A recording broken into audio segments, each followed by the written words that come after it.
So why are the constructible numbers exactly those numbers that are degree 2 to the j, their degree over the rational numbers, is a power of 2? Here's a sketch of a proof by induction. And the induction is going to be induction on the k sub i's, the levels of constructibility that we looked at before, with the base case being k sub 0, the rational numbers themselves. Why are the rational numbers constructible? Why do they fit this description? Well, any rational number is going to be a root of the polynomial p of t equals t minus that rational number. If x is rational, then it's a root of p of t equals t minus x. And that is a polynomial with rational coefficients that has degree equal to 1. So in the base case, because 1 is a power of 2, we see that indeed those rational numbers fit this bill of constructibility.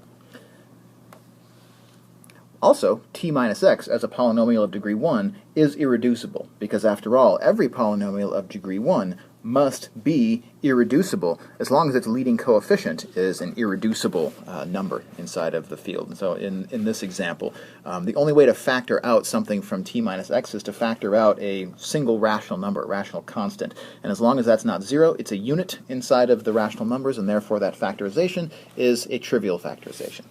So that's a lot of words to say something relatively trivial. The base case is more or less done. So it's the inductive step that's a little more interesting. Let's suppose for the moment that this works for k sub I. In other words, that all elements of k sub I are constructible according to the hypotheses of this theorem. What we then want to show is that that also holds that the elements of ki plus 1 also fit this bill of constructibility according to the theorem. So if ki's are all constructible, so they satisfy these polynomial hypotheses, why then do the ki plus 1s? So let's pick up an element of ki plus 1.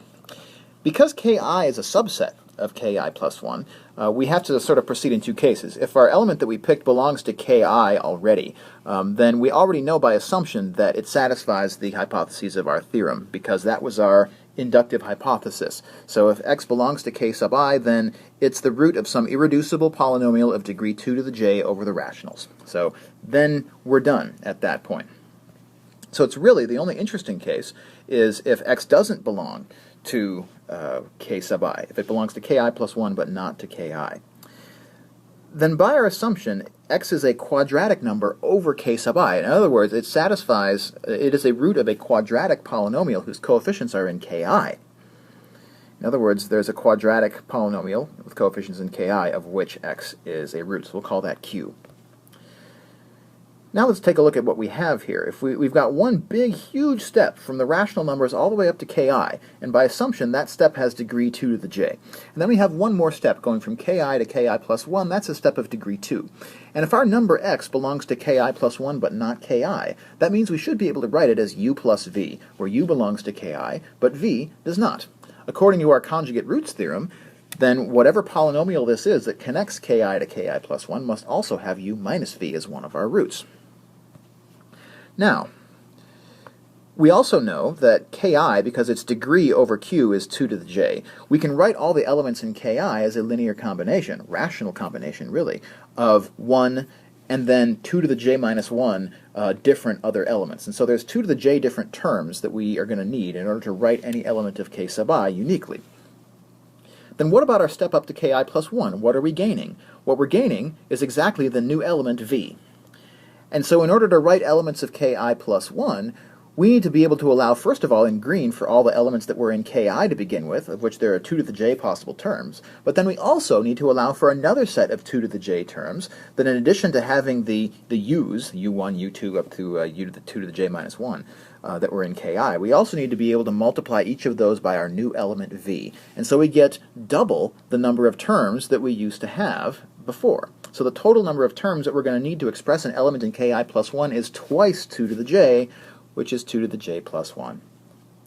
And therefore, what we would say as algebraists is that the degree of ki plus 1 over the rational field is equal to 2 to the power j plus 1, which implies that there is a polynomial of degree 2 to the j plus 1 of which the elements in ki plus 1 are all roots, which is what we were trying to prove.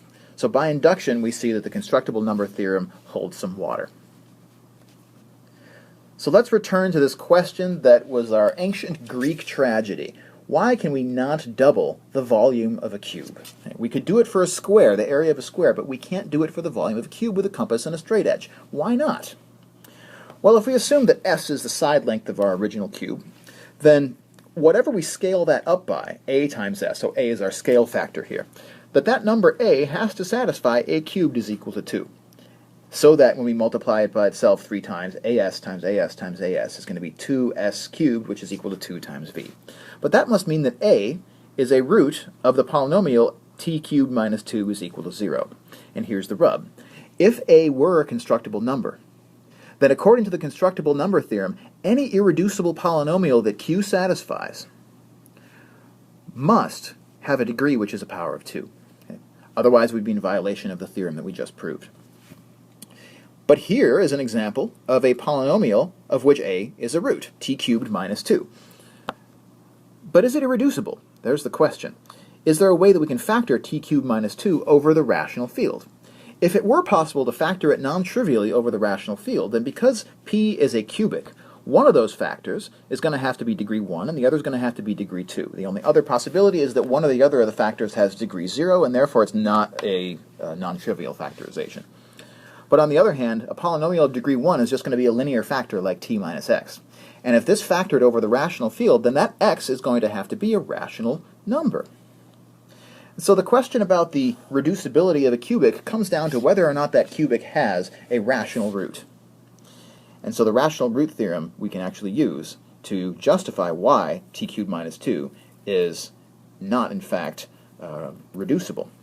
According to the rational roots theorem, the only possible rational roots are a factor of the constant term, negative 2, divided by a factor of the leading coefficient, 1. And so only plus minus 1 and plus minus 2 are the possible rational roots of t cubed minus 2, and we can check directly that none of them work. Therefore, t cubed minus 2 is an irreducible polynomial. P cannot factor because then it would have a rational root. And because this polynomial is irreducible and its degree is not a power of 2, we conclude that a is not a constructible number. So according to the tenets of field theory and constructibility, we cannot in fact double the volume of a cube using just a compass and just a straight edge. And that's something we can prove with algebra that would have been very challenging to prove using just standard geometry.